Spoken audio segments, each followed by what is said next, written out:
sur un circuit, mais un circuit en ville, entre les murs. En ville, C'est absolument. fou. Il avait réussi effectivement à bénéficier d'un alignement parfait de planètes, à L'alignement des savoir étoiles, oui. l'alignement absolument. Le vent dans le dos, non? Tout à fait, oui, sûrement. Une aspiration de folie. Exactement. La ligne droite qui mesure 2 km ici. Mais c'est qu'il y a d'activité, dis donc, dans cette Accélération séance. jusqu'au freinage du premier Ça virage, bouge, hein? 2 km. Waouh! Une aspiration, le DRS ouvert. Il y a de l'activité hein, sur cette piste. Hein. Mercedes dans la Williams à l'époque. Ah bah dis donc, hein. Encore officiel. Et les freins qui ont bien fonctionné en bout de ligne. Ah bah dis donc, hein. Oui. C'est une bonne chose. Il y a des gens Et M Junior, qui la pole. oui, j'ai vu quelqu'un sur la piste avec des équipements médicaux en sac à dos. Mais là aussi. Mais oui. Pourtant la séance a démarré. Non. Alors, il n'y a pas de drapeau rouge. Non, mais Ah Seb, tu t'es fait devancer là, troisième. Hein. À l'heure dite. Alors, soit ce sont des images enregistrées qu'on nous oui. avec un drone. Non mais ça peut. Oui. Mais c'est surprenant qu'à l'heure du direct, on ne nous montre pas uniquement des images du direct. Bon, les voitures, en tout cas la première voiture est en piste, c'est celle de Liam Lawson. Il sort des stands, virage numéro 2. Attention parce que les freins froids, on a vu ce que ça pouvait donner. Ça peut tirer tout droit. Et on va vite voir si quelqu'un est debout sur la piste. Oui, ce serait mieux qu'il n'y ait personne. Liam Lawson qui était plutôt satisfait de sa première journée. Une monoplace est en piste. Isaac Hadjar qui a incroyable. place en FP2 hier quand Liam Lawson prenait la 7ème position. Bravo Liam, il y a Birman aussi qui va sortir. Le français Isaac Hadjar. Salut Eric. Pas de confiance vraiment avec la voiture.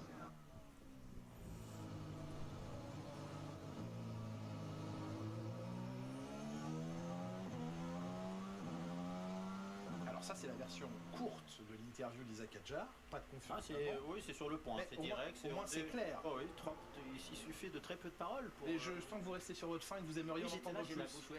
Ah, vous en voulez plus. Qu'est-ce qui venait après? Vous en voulez plus? Bah oui. Eh bah écoutez. Pas de confiance vraiment avec la voiture. Je vais un peu au lance-pierre et ouais, bref, je tâte un peu les limites, mais ouais, pas trop de confiance. Mais si salut YouTube. Peloton, on est dans le match, donc ouais, va falloir faire mieux. Il a pas de confiance, Isaac. On a eu la version single et la version maxi. C'est bien. Parfait. 33 et 45 tours. Alors c'est pas 45 tours ici, ce sera 51 tours au programme dimanche, demain pour ce... Il y a mais Bernard de là-bas depuis son retour à la petite équipe, oui je suis d'accord. C'est mieux. Sur lequel s'attardait hier soir Max Verstappen en disant qu'il était plutôt satisfait de sa première journée, que la grande difficulté ici allait d'être capable de faire le tour parfait en qualification. Oui, parce que c'est une piste, il y a de légères bosses, gomme dure, on n'en a pas encore vu ce week-end, je crois.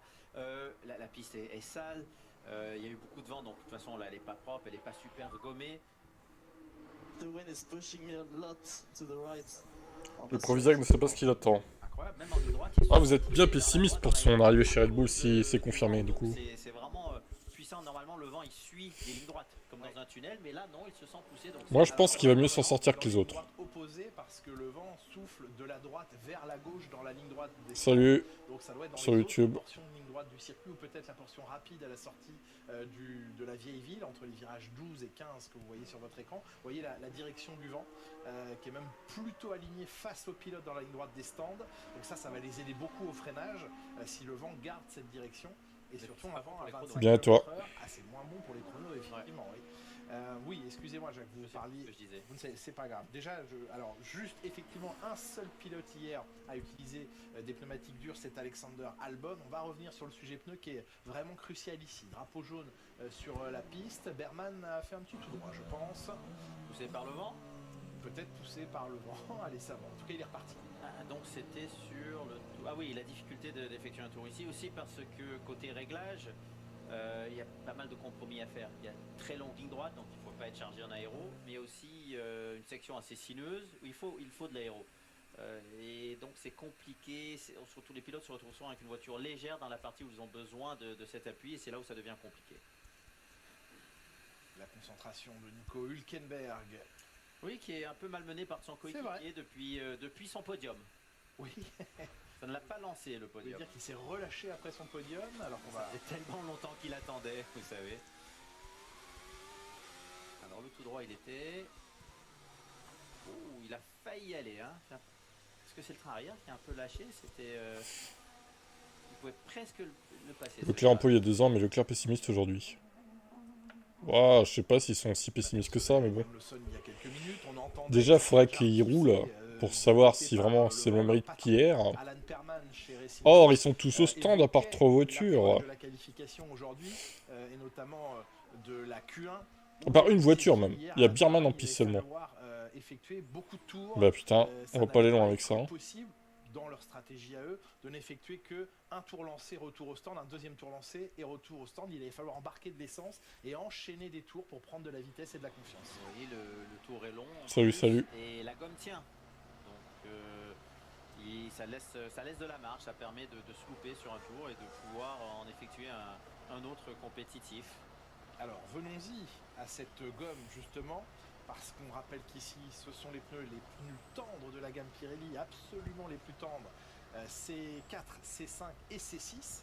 4e fois seulement cette année que Pirelli apporte ce trio de pneumatiques. Eh bien, le C6, le pneu rouge, les pilotes ont l'air, en tout cas pour une partie d'entre eux, de ne pas trop vouloir s'en servir. C'est en tout cas ce qui s'est passé hier, puisque 9 d'entre eux ont choisi de absolument pas utiliser les pneus rouges, les pneus médiums hier, pour préserver justement des gommes médiums. C'est-à-dire qu'ils ont préféré n'absolument pas toucher à leur gomme médium. Pourquoi? Pour pouvoir en garder à la fois pour la course, mais aussi pour la séance de qualification, qui, on le rappelle, eh bien, permet aux pilotes, oblige les pilotes... C'est plus accessible toi, mais c'est tranquille, c'est ça. Mais une fois utilisé un train, il Salut peut Albin. aussi utiliser autre chose. Et il se pourrait que le médium, le pneumatique à bande jaune, soit le favori des pilotes ce week-end. Et c'est la raison pour laquelle hier, eh bien, 9 pilotes ont gardé tout leur train, leurs 3 trains de pneumatique médium. Parmi ceux-là, les 2 pilotes McLaren, Piastri et Norris. Leclerc a également gardé tous ses trains de pneumatique médium. Hamilton, lui, en a utilisé un. Verstappen a gardé tous ses trains de pneumatique jaune. Tout comme Russell, Antonelli, encore Stroll ou Alonso. Et Alex Albon chez Williams, lui, eh bien, a gardé tous ses trains de médium, mais en utilisant à la place un train de gomme dure. C'était le seul jusqu'à maintenant à avoir utilisé un train de pneus durs hier. Vous le voyez en ce début de séance, d'autres l'ont choisi.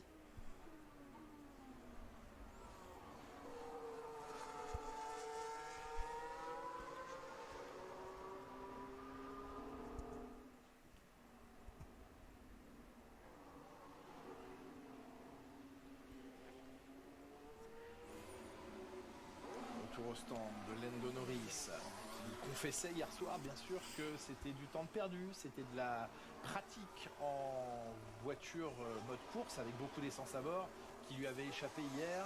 C'est d'abord sa monoplace tout court qui lui a échappé en sortie de virage, allant briser sa suspension arrière gauche. Et oui, ça va devenir un vrai challenge. Le vent qui souffle et que les pilotes ne peuvent occulter maintenant. Vent qui perturbe le comportement de leur voiture.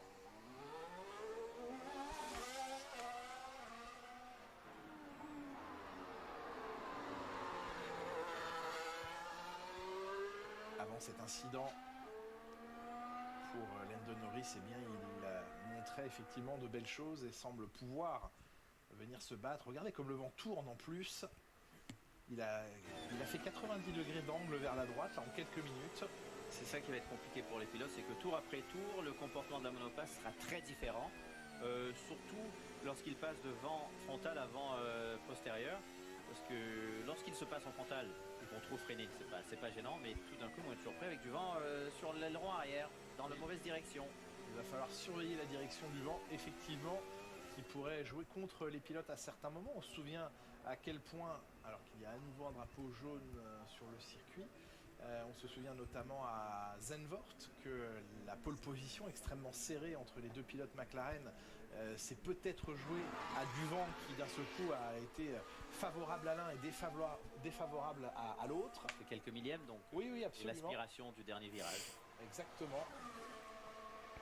Et après ça aurait... La météo, bonne question, je vais regarder. Mais bon, il y a eu le bris de moteur donc finalement ça n'a eu aucun effet. Piastri avait signé cette pole position à Zandvoort. Norris avait pris la deuxième place c'est sur la grille, mais pour quelques millièmes seulement, eh bien, beaucoup de le vent. avait pu être en partie incliné. Mais a priori, la Dans ce pluie devrait pas résultat, et là, s'inviter sur une longue aujourd'hui ligne en droite tout comme cas. celle-ci, 80 le chrono, km/h à les l'instant, rafales de quand même. nouveau, Hein. le vent souffle plutôt face à la voiture. Il suffit qu'il se mette un peu plus de travers et d'un seul coup, le pilote va gagner quelques kilomètres heure. Mais sur une longue distance comme ça fait une différence. Surtout, Qui c'est qui va être aidé par le vent en ligne droite? La proximité des monoplaces, des chronos que l'on a Grand Prix après Grand Prix, ça peut faire 5 ou 6 places sur la grille ou le passage. Et demain, 20% de risque de pluie. Bon, comptez pas sur la pluie. Hein. Aujourd'hui ou demain, comptez pas dessus. Hein. Un pilote passé de justesse en Q3, ensuite aller chercher les premières places en Q3. Bien sûr. Ça peut être très pénalisant ou très payant. C'est Piastri, hein, je crois, qui s'était arrivé. C'est arrivé à beaucoup de pilotes, à plusieurs pilotes, qu'effectivement, les passages de justesse de Q1 à Q2 ou de Q2 à Q3 révèlent finalement une super position, une super place sur la grille. Donc c'est soit 11e et pour quelques millièmes après, non, c'est Q3 et pôle.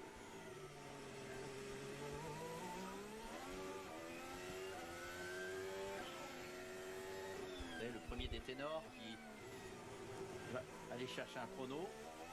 C'est plus propre qu'hier, le pilotage de Norris.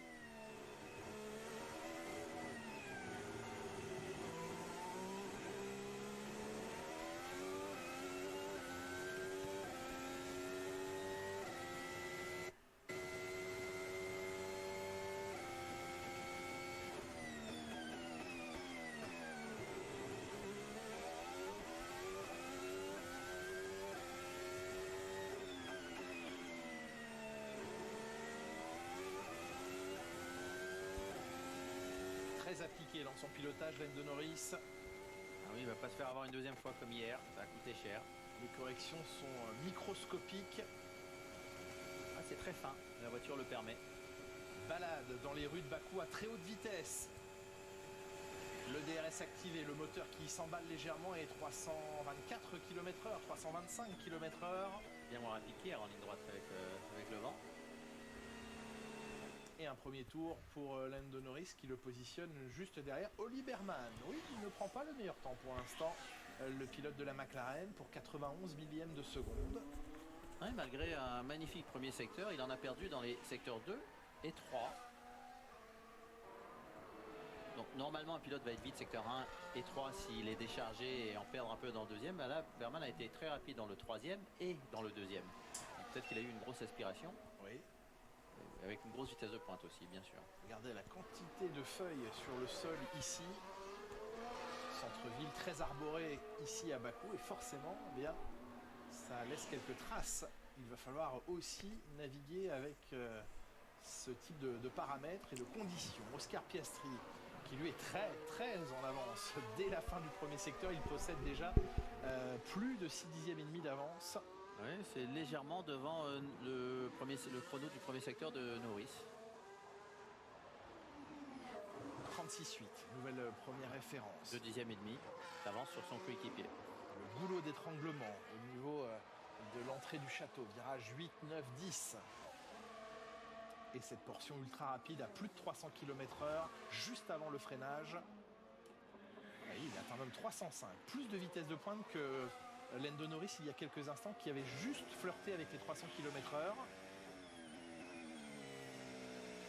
Oh, beaucoup de sous-virages. Par contre, beaucoup plus de sous-virages. Ça ne tournait pas. Norris, pas du tout. Parce qu'il y avait du vent arrière à cet endroit. 42,2, deuxième meilleur secteur, mais... Ah oui, le vent prenait l'arrière à partir du point de corde et c'est là où il a eu énormément de sous-virages. On observe la girouette et les instruments météo livrés par la FIA. Eh bien, la girouette, elle n'arrête pas de tourner. Et ça lui a fait perdre le chrono. Pardon, ça lui a fait perdre du temps dans le dernier secteur, mais il avait tellement d'avance. Berman garde le record du dernier secteur. C'est Hülkenberg maintenant qui le bat, ce record de dernier secteur en 25,3, 25,7 à Oscar Piastri. 25,3 pour Hülkenberg. Et... Ah ouais, 4 dixièmes de mieux que Piastri et Hülkenberg dans le seul dernier secteur. Et cet aileron, pardon Jacques, allez-y. Non, il est magnifique l'aileron pointier. Il est revenu à la version déchargée. Il est à l'arrêt dans le premier secteur, à l'arrêt dans le deuxième et incroyable dans le dernier. Just sketchy everywhere for the time being. I don't know. It's just every corner feels worse, I would say. Alors, on lui demande un avis à Lando Norris, son ingénieur lui demande un avis sur l'aileron avant, et il dit que c'est quand même très compliqué, que ça va de mal en pis. Oui, ça se voyait pas. Virage en virage. Sur la caméra embarquée, ça ne se voyait pas, mais il n'est vraiment pas satisfait de sa monoplace. Et Leclerc. Les Ferrari sont de sortie. Oh, le sous-virage là. Aussi. Dernier virage, tout le monde se fait avoir là. Pourtant, le vent avait tourné. Oui, absolument. Lewis Hamilton qui, hier, avec Charles Leclerc, effectuait des travaux de comparaison d'aileron arrière. Il était plus chargé en deuxième séance d'essai libre, l'aileron arrière de Lewis Hamilton. On aurait pu penser que peut-être Leclerc viendrait vers la solution de Lewis Hamilton. Bien là, pour l'instant, on n'a pas encore vu l'aileron arrière de Charles Leclerc, mais sur la voiture de Lewis Hamilton, on est revenu à la version plus déchargée, avec moins d'appui, et donc qui était la version testée hier par Charles Leclerc. Parce qu'on a inversé les solutions d'aileron arrière sur les voitures. Il faudrait voir celle de Leclerc pour en avoir une certitude, mais généralement à partir du samedi matin... Birman est toujours en tête. Hein. Oui, parce qu'on a déjà une bonne idée, une bonne lecture. Et Lewis s'est relégué à 1 seconde 2 de Charles Leclerc. Mais qu'est-ce qui se passe? Il sabote Lewis. C'est incroyable, Ferrari. La honte. Pareil, d'avoir un dernier secteur hyper compétitif. Alors malgré cela, c'est Leclerc évidemment qui pour l'instant signe le meilleur chrono des deux pilotes Ferrari. Et Alonso, record du dernier secteur. Alonso en 25. Avec meilleure vitesse de pointe. Oui, absolument. Fernando Alonso, il n'a pas le record de la vitesse de pointe, c'est Lawson qui l'a en 322 sur la ligne, mais par contre, dans le dernier secteur, c'est bien lui pour 340 km/h. Donc la vitesse maximale, c'est Fernando Alonso, à ne pas confondre avec le radar FIA. Parce que là, la vitesse, on a la vitesse du troisième secteur, c'est-à-dire sur la ligne de départ arrivée, qui est un peu plus loin que le radar de la FIA. Oui. Et c'est pour ça que les vitesses de troisième secteur sont plus rapides. C'est ça. Qui comptent, C'est vraiment dommage qu'il n'y ait pas un radar qui soit posé... Dans les freins. Bah oui, juste avant les freins, oui. Vous allez me dire, ils ne freinent pas tous au même endroit, mais il y a une idée de l'endroit où, normalement, une monoplace ne freine pas avant, quoi. Toujours est-il que Berman n'a pour l'instant pas été battu, ni par Tsunoda, deuxième chrono et record de dernier secteur pour Yuki Tsunoda, mais parce que maintenant le vent souffle pile dans le dos des pilotes dans la ligne droite. Et on a vu, c'est quoi, une demi-seconde de gagné dans le dernier secteur? Et là, le vent fait du 180 degrés, ce sont des rafales. Hein. Le vent peut aussi bien aller face aux pilotes ou dans le dos des pilotes. Si c'est comme ça en qualif, n'importe lequel des 20 pilotes pourrait presque aller chercher la pole, parce que c'est une demi-seconde de gagné. Il suffit le vent de face dans toute la partie sinueuse, le vent de dos dans la ligne droite, et hop, 8 dixièmes de gagné. C'est très très spectaculaire ce qui se passe. Incroyable. Alors, ça n'est pas visuel évidemment, et on ne peut que vous faire part de ce que l'on observe sur la petite station météo qui nous est fournie par la FIA, mais vraiment ce vent est tourbillonnant. Là, c'est pas la SPI qu'il faut chercher, c'est la rafale.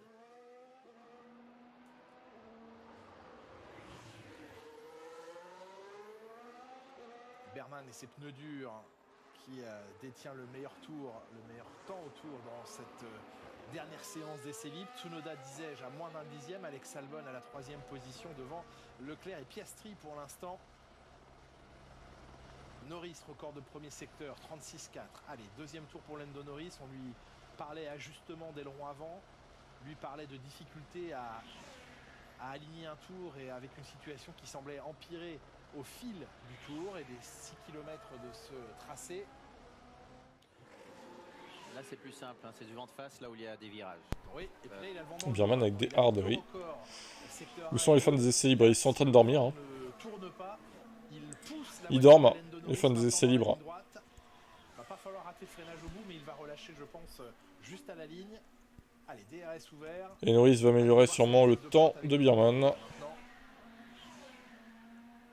Eh oui, oh putain, 8 dixièmes, ouais, d'accord. 8 dixièmes d'avance, 1,43, 640.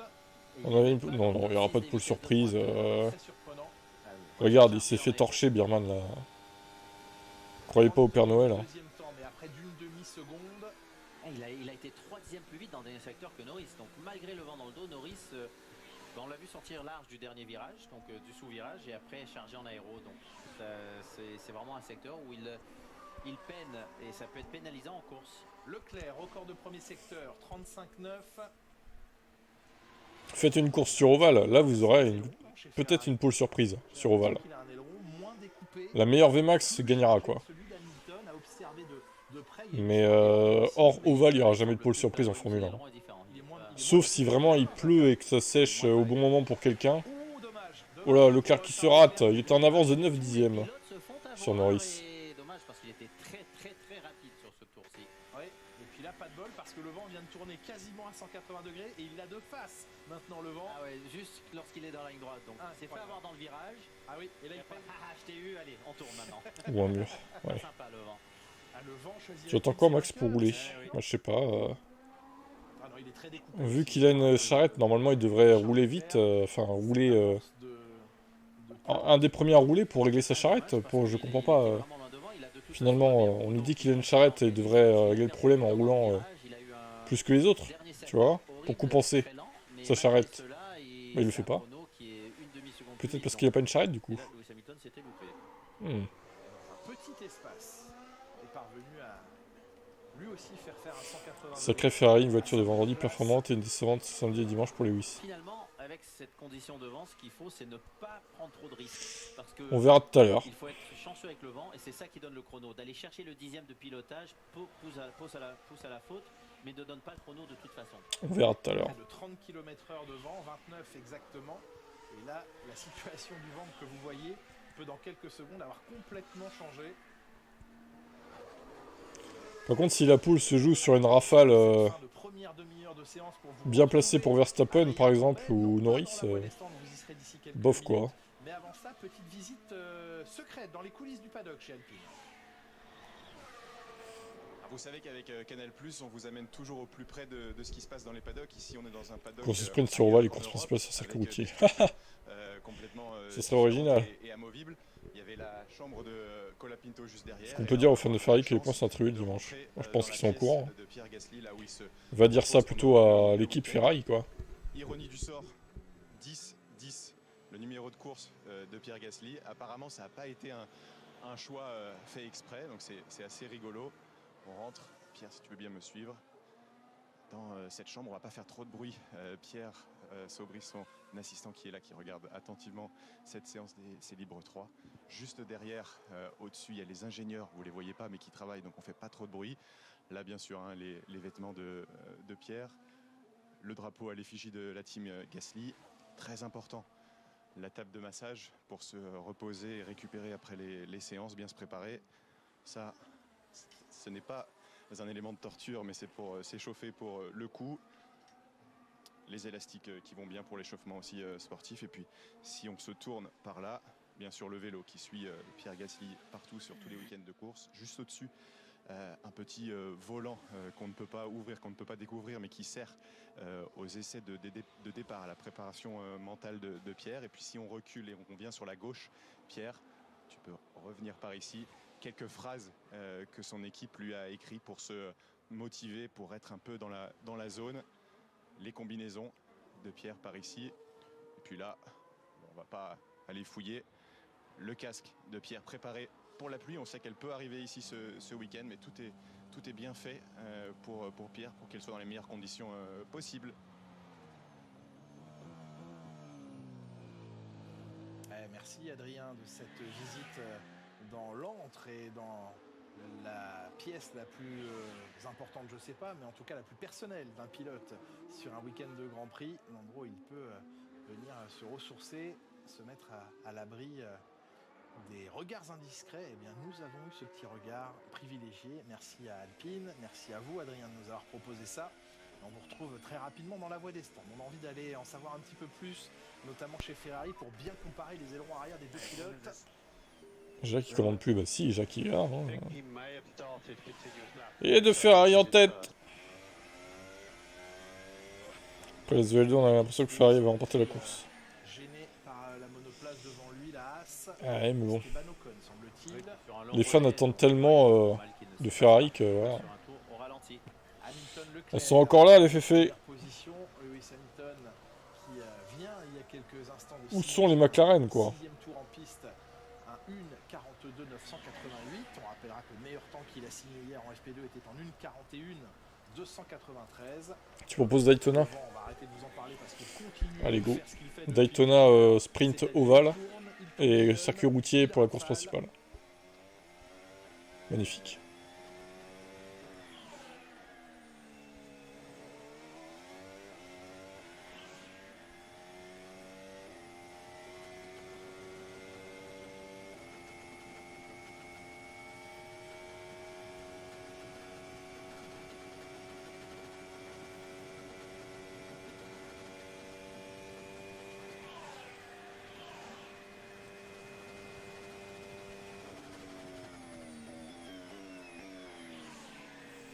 Ah, bah...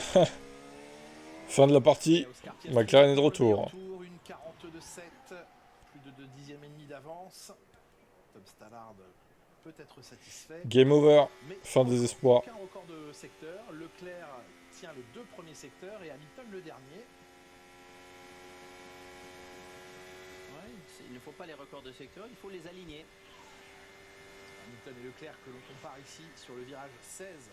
Le fameux virage où tout à l'heure Leclerc est allé au large. On voit que Leclerc a été capable d'emmener plus de vitesse en entrée, mais du coup pas capable de réaccélérer aussitôt que Lewis Hamilton en sortie. Ouais, en course, il vaut mieux avoir une bonne sortie de virage.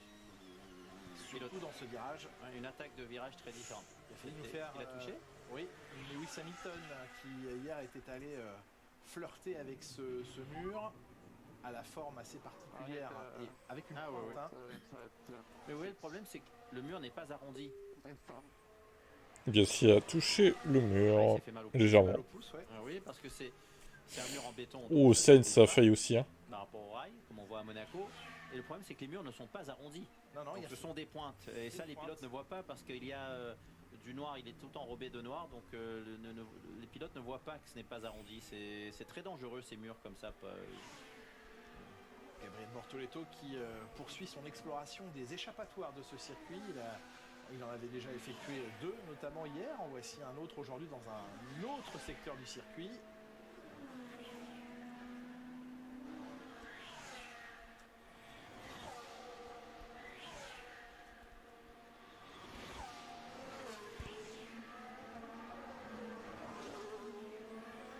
Parfois les pilotes se font mal au pouce sur des petits coups comme ça parce que si vous regardez les volants, il n'y a pas au gros travers de Lewis Hamilton, il n'y a pas beaucoup d'espace pour les pouces et les pilotes enfoncent sur les volants modernes. Hein. Regardez le Hamilton, il n'y a pas d'espace. Donc dès que le volant bouge un peu, surtout à l'intérieur d'un virage, donc il ne serre pas très fort le volant, ouais. ça tord le pouce. C'était mieux les volants à l'époque où il y avait quand même plus d'espace pour que ça puisse passer. Hamilton a coupé son effort tout de suite, a appuyé sur le bouton de charge. Vous voyez le petit bouton vert, le voyant vert allumé en haut à gauche du volant. C'est signe qu'il s'est mis à recharger la batterie. Il rentre au stand et on va vous confier, Adrien Tambay, l'arrivée de Lewis Hamilton avec vous. Effectivement, Julien, vous m'avez demandé de vérifier les ailerons arrière. Regardez, Lewis Hamilton, il est sur le haut de le flap supérieur, le même que Charles Leclerc ce coup-ci. Il a pris la configuration des FP2 de Charles Leclerc. Donc il a une voiture un peu moins facile à conduire avec moins de charge aérodynamique, mais ils sont maintenant sur la même configuration. Fin du game de quoi? Ah, toi ta gueule, tu vas m'énerver toi déjà. Toi, le fan de Leclerc extrémiste là, tu vas nous gaver, je le sens.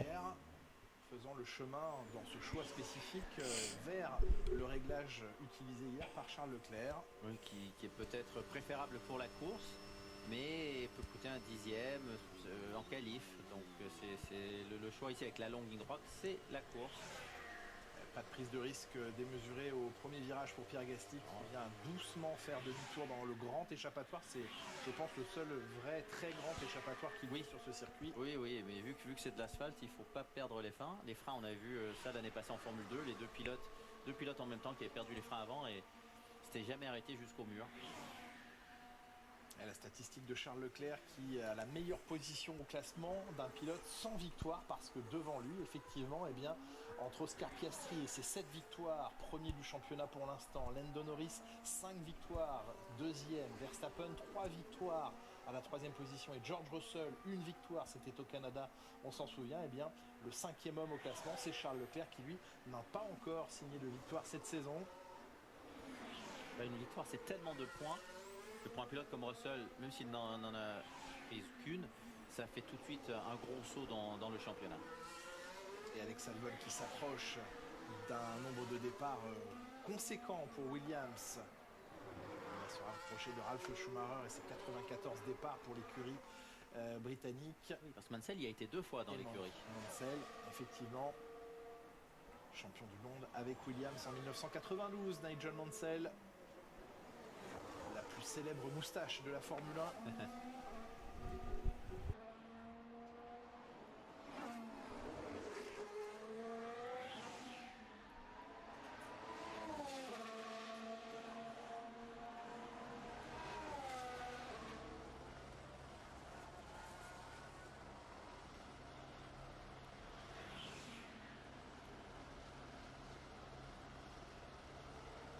vitesse de pointe en live et on voit que ça stagne un peu hein, sur les 330, 335.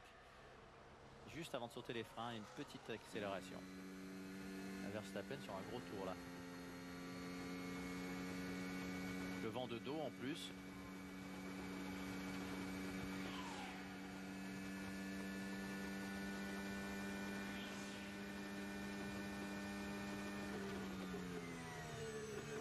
Ce n'est pas un bon dernier secteur, pourtant il y avait le vent postérieur. Et pas une vitesse de pointe délirante non plus, un peu plus de 335 km/h. On est loin des 353 de Tsunoda tout à l'heure dans le dernier secteur. Ce qu'on ne sait pas aussi, c'est à quel point ils rechargent leur batterie ou non, s'ils sont en mode qualif ou c'est la décharge totale. Il y a des petits points comme ça que on n'a pas les informations. Absolument. Deuxième temps, en tout cas pour Max Verstappen qui reste derrière Charles Leclerc et ce 42-354. Marcus Dudley, l'ingénieur de George Russell, qui surveille avec attention ce que fait son pilote, tout comme Peter Bonington, ingénieur de Kimi Antonelli pour l'instant 8e. Ouais, ça semble mieux se dérouler ce week-end. Il faut que ça aille au bout. Il y a vraiment peu de largesse. Ah oui. Oui, puis pareil, on a très bien vu sur la caméra embarquée le fait que les murs soient tous très pointus. Et ça, c'est très compliqué. Il y avait de la satisfaction hier dans le clan As, aussi bien pour Esteban Ocon que Liberman. Et ça s'ouvre là à la fin du tour, par contre. Le pneumatique le plus dur. Pareil, on a vu un dernier virage très compliqué de faire pivoter la voiture. Russell perturbé par le vent qui ne retrouve pas une voiture équilibrée, il doit s'adapter et là il n'aime pas tellement ça. Et il le dit à la radio, je suis un petit peu en vrac partout avec ce vent. Regardez à nouveau une direction différente du vent, cette fois-ci plein nord.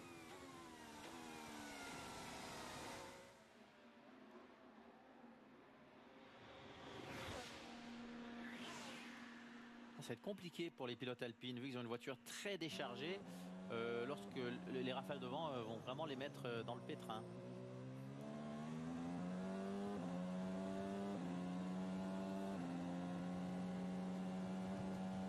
Ça se passe mieux pour Hadjar aujourd'hui. Trouver des réglages plus confortables dans sa monoplace.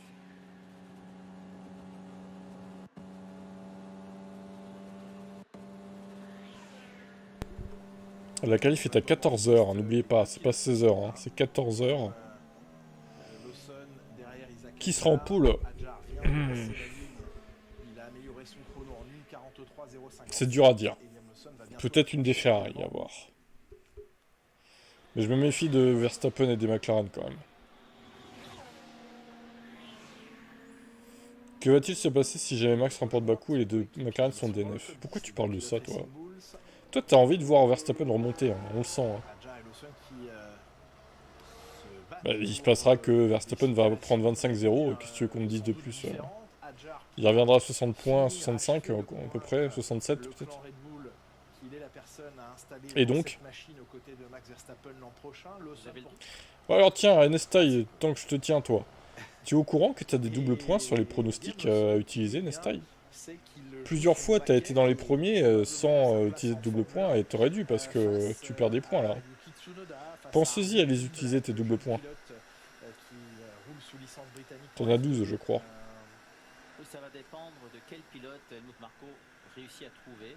Si aucun pilote n'est prêt à passer en Formule 2, il va peut-être regarder les pilotes actuels une année de plus. Sinon j'aurais dû faire le championnat pour les pronos. Ah bah tu le feras l'année prochaine, c'est pas grave. Que ce soit Tsunoda ou Lawson, Marko sait qu'ils ne sont pas au niveau. Alors par contre l'année prochaine il n'y aura qu'un pseudo pour tout le monde. Donc on n'aura plus le droit à l'erreur en fait, clairement. Ce sera hardcore. Tout de même être fixé assez tôt sur leur avenir, même si tu préfères qui entre Norris et Verstappen? Bah le moins pire c'est Norris pour moi. Éventuellement d'aller chercher un dernier baquet disponible. Il y clairement. a encore un baquet disponible notamment chez Alpine. Et évidemment que Tsunoda s'envolant ou Liam Lawson s'envolant aurait l'envie d'avoir peut-être ce deuxième baquet aux côtés de Pierre Gasly. Si on me donnait à choisir entre champion Norris ou champion Max, je prends Norris, clairement. Isaac Hadjar de retour au stand avec vous, Adrien. Et on a traversé effectivement. Russell est malade ce week-end, jeudi vendredi, il a pas été aux interviews. Oui, c'est vrai que j'avais vu ça, ouais. accueillir. Il a pas l'air en grande forme. Ce qui m'intéresse et ce que je voulais vous dire, c'est la faculté d'Isaac à réagir entre un début de week-end qui n'est pas forcément bon. Il a parlé de manque de confiance hier en ville, donc c'est toujours compliqué sur un circuit comme celui-ci. Mais aujourd'hui, ça va beaucoup mieux, notamment avec les pneumatiques dures. Et il a cette capacité-là à renverser les situations. À Zandvoort, ça a été un peu le cas. Donc voilà, c'est plutôt intéressant. Là, on va se plonger dans les datas, dans les acquisitions de données. Vous avez vu l'écran qui est tout de suite positionné devant le casque d'Isaac. Et puis bien sûr, Norris, il mérite pas spécialement cette saison. En vrai, il est pas déconnant quand même, ça va. Merci. Il fait quelques erreurs bêtes, c'est vrai, mais bon. Oui, voilà la radio de Leclerc qui dit est-ce que j'ai crevé parce qu'il a touché Jacques Villeneuve à l'avant gauche. Au freinage, c'est pas, on a vu, c'était Sainz hier aussi sur la zone de freinage. Depuis quand tu n'aimes c'est pas que je l'aime pas, mais je préfère Piastri largement. Après, il y a des préférences, hein, voilà. Russell, je suis pas fan, Norris, je suis pas fan. Comme ça, Sainz, je l'aime pas. Alonso, j'aime pas. Verstappen, j'aime pas. C'est mieux, hein, il vient de battre son record, Charles Leclerc. Je suis trop gentil avec Norris. Oh, il est trop gentil avec Norris. Amélioration de Charles Leclerc. Petit défaut d'affichage en bas de l'écran. Pas d'erreur d'affichage pour Max Verstappen. C'est bien du violet qui s'affiche. Secteur 1 et 2. Record 35-7. On fera les comptes à la fin de la saison. De toute façon, voilà. Pour l'instant, c'est clair que Piastri mérite plus que lui. Après, à voir. Hein. Sur les courses qui restent. Oh putain, Verstappen. 41-7. Oh là là, le poison est de retour. Le cancer dans sa charrette. Il est là, le cancer et sa charrette. On a vu même les petites étincelles, regardez, au moment de freiner. Vous savez, Jacques Villeneuve, pourquoi Max Verstappen veut absolument cette pole position? Non. Si vous le savez. Non, au fond de vous. Parce qu'il aime ça, faire la pole. Oui. Norris c'est le plus régulier cette saison. Je crois que tu t'es trompé là, non? C'est une bonne raison. C'est Piastri plutôt. 24 Grands Prix, 24 circuits au calendrier. Oh, jolie tête à queue de Lawson. Oui. Oh, le 360, pas mal. Dans tous les 24 routes, c'est le seul qui n'a pas eu. Il lui en manque 3 en fait, exactement. Max Verstappen. Si tu lui enlèves ses abandons. Alors, Canada, c'est de sa faute, hein. Clairement. Bon. C'est un 360. Par contre, oui, la casse moteur, c'est pas sa faute. C'est que vu que le 180 était un 360. Oui, ah, vous avez multiplié tout. Oui. Toujours est-il que sur les 24 circuits, eh bien, il en reste 3 sur lesquels Max Verstappen n'a encore jamais signé de pole position, dont Bakou. Et les deux autres? Singapour et Las Vegas. Ah, ça s'en vient, il peut encore le faire cette année. Ah, c'est faisable. Il y en aura un de plus l'année prochaine. En sachant que vraiment Singapour... Avec des si, on refait le monde. Hein. C'est pas du tout fait pour la Red Bull. Oui, mais... c'est pas là où il va décharger. Hein. Non, ça c'est sûr. Mais toujours est-il que Bakou fait donc partie des 3 derniers circuits sur lesquels il n'a jamais signé de pole. Et l'année prochaine, un de plus. Madrid, dont on nous dit que les travaux sont en avance, les travaux de construction du circuit de Madrid, le Madring pour le jeu de mots, le circuit L'Anneau Fou est en construction. On nous promet un banking, un virage incliné plus... Ah oui, il demande une vérification. We are checking. Leclerc, il y a évidemment des capteurs et de la fibre dans les bras de suspension pour vérifier la charge qu'ils sont en train d'encaisser, ces bras. Et le choc était très minime. Oui. Mais toujours est-il que... Eh bien, plus que Zandvoort? Oui, bien plus que Zandvoort. Incroyable. Unbelievable. Mais plus que Zandvoort le dernier virage ou plus que Zandvoort l'épingle? Le dernier virage. Bon, les Ferrari, elles sont à 6 dixièmes, c'est une blague là, oh. Le virage incliné le plus merde, hein. prononcé qu'on ait pu voir au calendrier, on n'en a pas souvent. Putain de merde. Non, mais c'est la nouvelle mode. Oui, c'est vrai. Ça fait style, quoi. Et donc Madrid se prépare. Ouais, mais c'est incroyable, quoi. C'est incroyable de voir ça. Au mois d'octobre. Avec que c'est en avance les travaux, c'est rare d'entendre. J'ai été surpris de lire ça. Et Yu Tsunoda d'ailleurs, 14ème. Incroyable. Et on retrouvera donc. Non mais c'est pas possible, ils ont pas la même voiture. Enfin, il peut pas coller 2 secondes à Tsunoda. Enfin, au bout d'un moment, faut arrêter. Mais qui est-ce? Tu nous mens, mais qui est-ce? Ils n'ont pas la même voiture. C'est pas possible. Tu vas pas me faire croire que Max Verstappen est 2 secondes de tour plus rapide que Tsunoda, quoi. Allô? Ça va être dans la faune locale. Ah, vous voulez manger local? Eh oui. À Madrid, vous aurez tout ce qu'il faut pour vous régaler. Mais qu'est-ce nous ment, hein? C'est le nouveau Horner. Hein. Ah bah tiens, il arrive. Bon, peut-être qu'il va améliorer. Allez, Yuki. Et surtout pour attendre avec impatience la séance de qualification. Je vous rappelle les qualifs, 13h40 l'heure des qualifications tout à l'heure sur Canal Plus Sport. Et puis vous n'oubliez pas demain, bien sûr, les rendez-vous avec 5 dixièmes déjà, il prend 5 dixièmes au premier secteur, rien qu'au premier secteur sur son équipier. Il faudra être avec nous juste avant midi.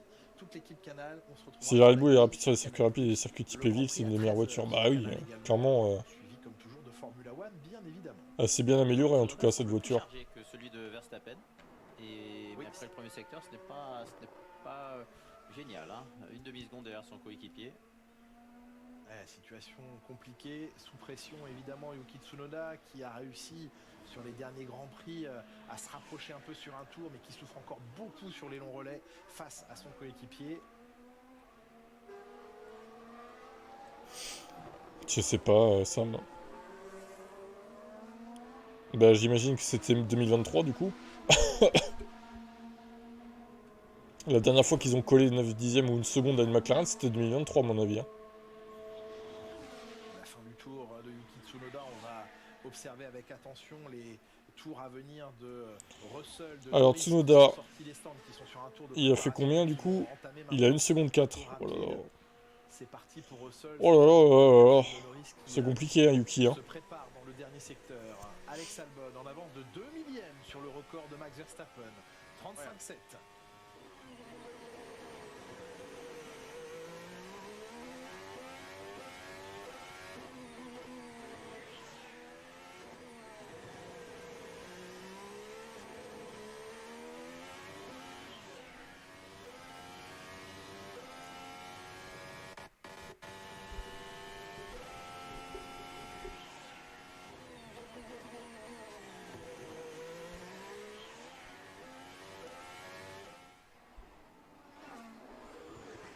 Aussi à l'issue du deuxième secteur, 86 millièmes de seconde, vent latéral.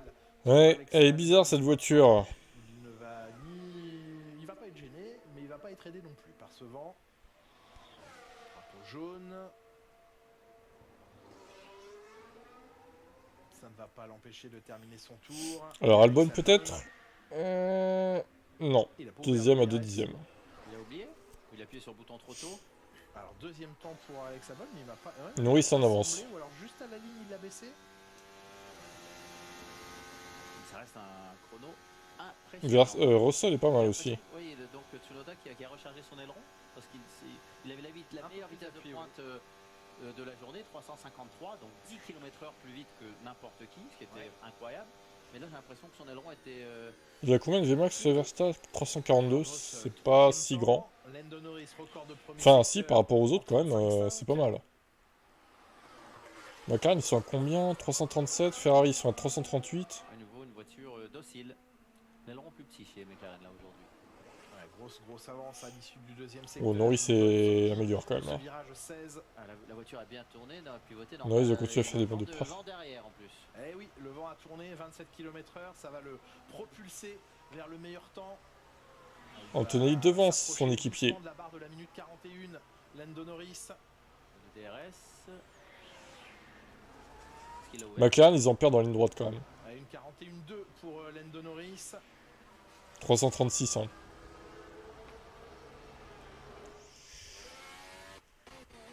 La qualif, s'il y a vraiment le vent qui rentre en compte, elle va être illisible quoi.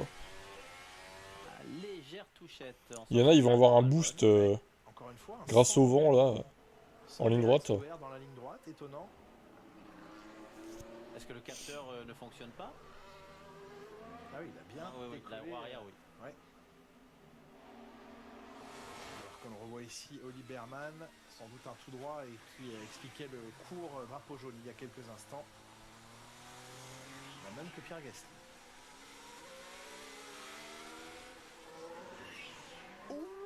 Il a eu chaud, Oscar Piastri. Oui. La voiture a mordu, elle s'est arrêtée, heureusement. Ah oui. C'était au même virage que Norris hier? Il a levé le pied. C'est bien possible, oui. Oui, absolument. Il a levé le pied. On le sent tendu, Piastri. Il a eu chaud hier parce qu'il y a cette histoire de drapeau jaune. On parlait de Pierre Gasly au premier virage. Les commissaires ont rendu leur verdict. Il y a une histoire de timing qui a joué entre guillemets en la faveur de Piastri parce qu'à une seconde près, le drapeau jaune était retiré. Il a été considéré que c'était une circonstance atténuante au fait qu'il passait dans cette zone à vitesse rapide et il y avait drapeau vert et feu vert juste après le virage numéro 1. Et c'est la raison pour laquelle il n'a pris qu'une réprimande de pilotage, là où normalement en essai libre, la ligne conductrice pour les commissaires, c'est d'infliger 10 places de pénalité. Oh, 10 places, il aurait pu avoir. Il a vu le drapeau jaune, il a vu qu'il y avait un drapeau Il a eu chaud, hein. Après l'accident, il a été considéré qu'il, en tout cas, se trouvait dans une zone, un entre-deux. Avec les drapeaux jaunes, il ne devrait pas y avoir d'entre-deux. C'est hyper dangereux. Et nous, on l'a vu passer. La voiture était bien sous drapeau jaune, oui. Sous drapeau jaune, puisqu'il y avait la voiture dans l'échappatoire devant lui. Donc là, ils ont été. Je pense que c'était parce que c'est le pilote qui se battait pour le championnat. Et il ne voulait pas avoir 10 places de pénalité sur le pilote qui se bat justement pour ce championnat. Autant pour moi, 5 places de pénalité en essai libre, c'est 10 places de pénalité en course potentiellement, ou un drive-through évidemment, selon que vous êtes capable de réaliser ou pas la pénalité, mais il aurait pu encourir 5 places de pénalité. Pourquoi les pénalités sont différentes? C'est moins dangereux en essai libre? Écoutez, c'est ce qu'on appelle une guideline, un guide et un élément pour que les commissaires puissent faire leur choix, mais ils ne sont pas obligés de suivre à la lettre.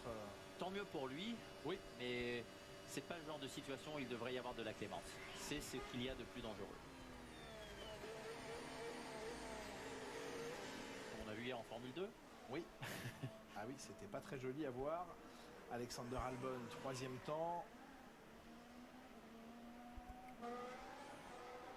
Malgré un mauvais dernier secteur et DRS fermé. Carlos Sainz, on va voir maintenant si 10e son coéquipier. Si Leclerc ouvre le DRS ou non, ou il est peut-être non, c'est un tour d'attaque. On va bien le voir.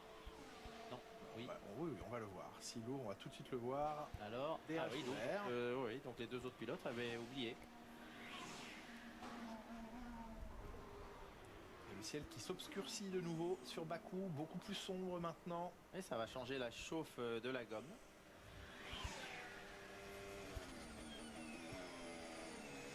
Bondo et Oscar Piastri, c'est pas fluide du tout pour l'instant.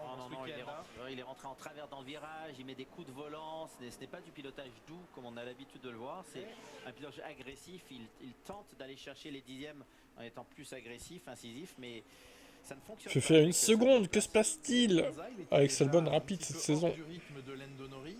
Ouais, très bon, Alex. En tout cas, jusqu'à cette FP3, ils font les gros bras grandis, le samedi tous les gonfles. Ou jusqu'aux qualifications, ça avait été compliqué aussi pour lui. Et il s'était totalement, je ne vais pas dire réveillé, mais en tout cas révélé à tous en qualification au moment qui compte. Ouais, mais là on a le schéma du pilote en proie, c'est une pression totalement différente. Marche arrière en plancher. Ah bah justement, il a fait un tout droit, Alex. Ouais, c'est sûr qu'il n'y a personne. Bono.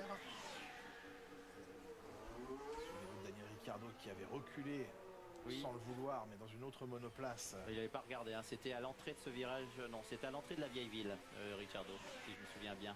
Peut-être un peu avant, j'aurais dit un peu avant. Quoi qu'il arrive, pour Albon, effectivement, c'était un petit tout droit. J'ai l'impression que le vent s'intensifie beaucoup. Oui, c'est confirmé par son ingénieur et par ce que nous donnent les infos météo. Drapeau jaune à 6 minutes de la fin de la séance. Les Mercedes seraient repassés devant les Ferrari du coup. Ouais, j'y crois pas trop ça. Ici, on a plutôt été épargné par les incidents majeurs. C'est plus des tout droits qu'autre chose. Il y a bien sûr le contact avec le mur qui a coûté cher à Lando Norris hier, mais c'est plus calme hier. Ici, c'est plutôt calme. On s'en félicite.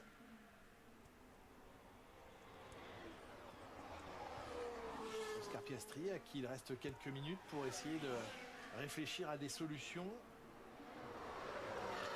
soit dans son pilotage à adapter, soit dans des réglages. Mais Oscar, il m'inquiète. Il a pas l'air du tout à l'aise sur cette séance-là. Hein. C'est stressant, mais de toute façon, il est bien entouré, donc il va se ressaisir.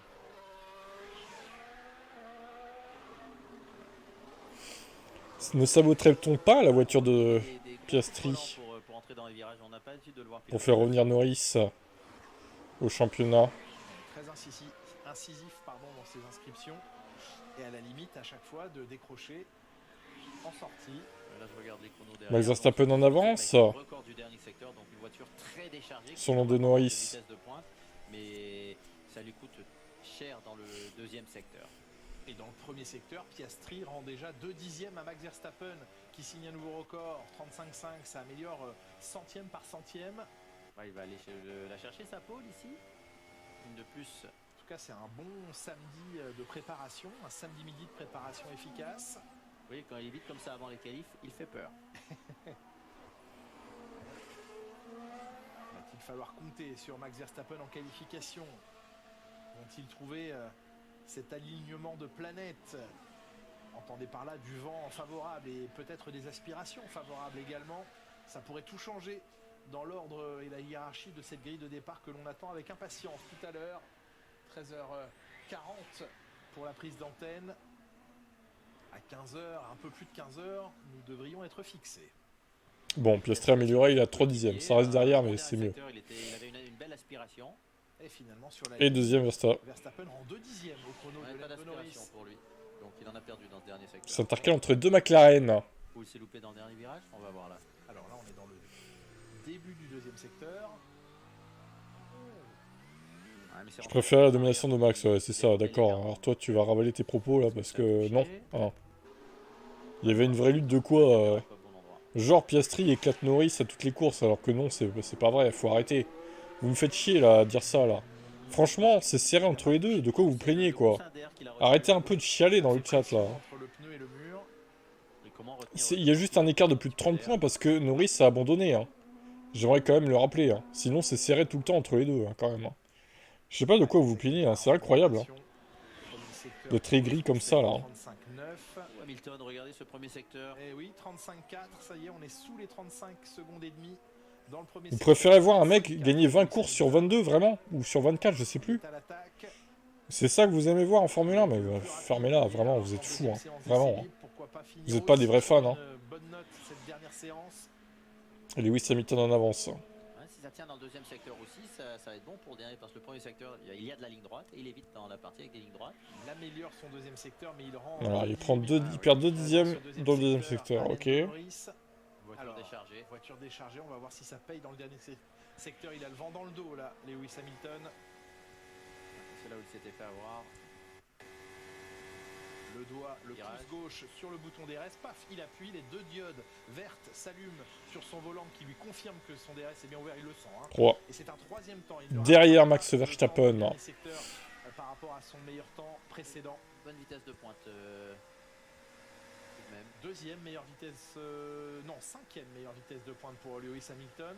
Et c'est 9 km/h rendu à Yuki Tsunoda qui a vraiment il a là passé en début de séance, combo, après, et après il est vraiment passé en dessous.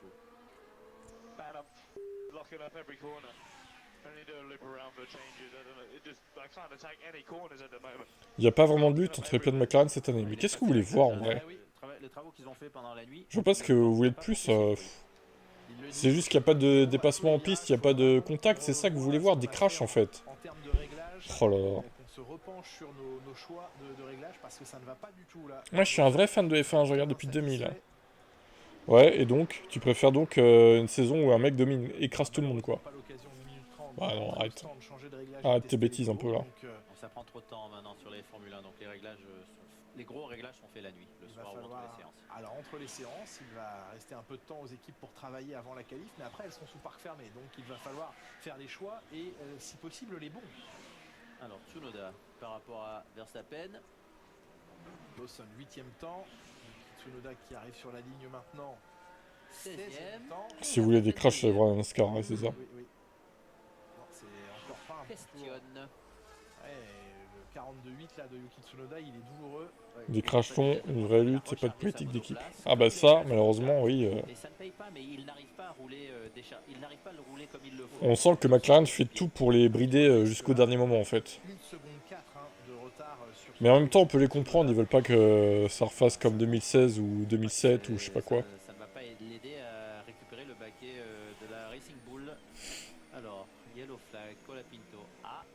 vont être cléments comme bon non, il se bat pas au championnat, je pense que ça. C'est des essais libres. Non, ça doit pas être le facteur décisionnaire. 3 dixièmes et demi de retard pour Oscar Piastri. Dernière consigne de McLaren ont quand même fait du mal au championnat. Drapeau jaune agité pour Norris. Il a tapé, et il est arrêté au virage 1, mais est-ce qu'il repart? On ne sait pas s'il a tapé. En sortie de virage, donc il a tapé. Lando Norris est arrêté à la sortie du virage. Bah, d'un côté, ça a resserré le championnat, donc... Il repart, Lando Norris. Les consignes, mais bon, c'est vrai que c'est pas ouf, quoi. GPS semblait vraiment très loin. Piastri sur la ligne, toujours à 2 dixièmes et demi. Piastri passe devant Lewis Hamilton, hein. Mais toujours derrière Verstappen, hein. Kimi Antonelli, qui pour l'instant, est le mieux placé des pilotes Mercedes, mais qui arrive tout en glisse dans ce virage numéro 16. Il a fait un bon des vrais barrages. En milieu de séance tout à l'heure, en début de séance. Il semble un peu plus relax là ce week-end. Alors on nous dit que Norris est sur un tour de sortie, donc c'est en sortant des centres qu'il se alors c'est peut-être un essai de départ. Non, il faisait un essai de C'est vrai qu'il y avait beaucoup de bagarres avec Max Verstappen en 2023, hein, qui gagnait avec 30 secondes d'avance, du coup. Bizarre. Mais on met pas de drapeau jaune pour ça. Non, donc c'est autre chose ailleurs alors. Et ça justifierait le point GPS placé à la sortie de la voie des stands, mais qui semblait plutôt être à droite de la piste. Ouais, mais c'était le seul pilote. Non, toujours pas, de bagages, non. Ah, c'est dur, hein, le matin. Aïe, aïe, aïe, aïe, aïe. Des vrais bagages, des vrais barrages. Ouais, c'est pas simple, hein, d'écrire. Il en veut Russell, mais l'agressivité ne paye pas ce week-end. Aucun pilote agressif n'a réussi à effectuer un bon chrono. Oui, ça se confirme avec Piastri ou encore Russell. Ça s'améliore, mais ça reste derrière son coéquipier. Et Russell qui est toujours derrière Antonelli. Pas loin, mais derrière quand même. Moins ensoleillé, donc est-ce que oui, la piste a perdu de la température, effectivement. On est passé sous les 30 degrés de température au sol. Ok, bon. Et c'est déjà la fin de cette séance mouvementée par le vent. Voilà la raison du drapeau jaune, c'est Esteban Ocon qui l'a provoqué. C'était pas au premier virage alors? Non. Mais le timing nous a fait voir Norris arrêter sur la carte GPS pour une. C'était une vraie lutte, ouais, une lutte toxique, mais oui. Après, on peut pas avoir ça chaque année non plus, quoi. Avec un lien entre Norris et ce drapeau jaune. Bah il est allé au même endroit, Charles Leclerc. Avec une voie. Et il y avait drapeau jaune en plus. Oui. Aïe, aïe, aïe. Ça, c'est. Est-ce que c'est un drapeau jaune ou un drapeau blanc? Il y a eu le drapeau blanc, effectivement, d'agiter. Donc s'il a fait son tout droit sous drapeau jaune, oui, normalement on est censé ralentir sous drapeau jaune. Ouais. Donc là, attention, s'il y avait encore le drapeau jaune. Pénalité pour Charles Leclerc. Malheureusement. Ou alors, moi je n'ai vu qu'un drapeau blanc. J'ai vu quand il est reparti, comme vous, j'ai Guineuve le drapeau blanc, mais. C'est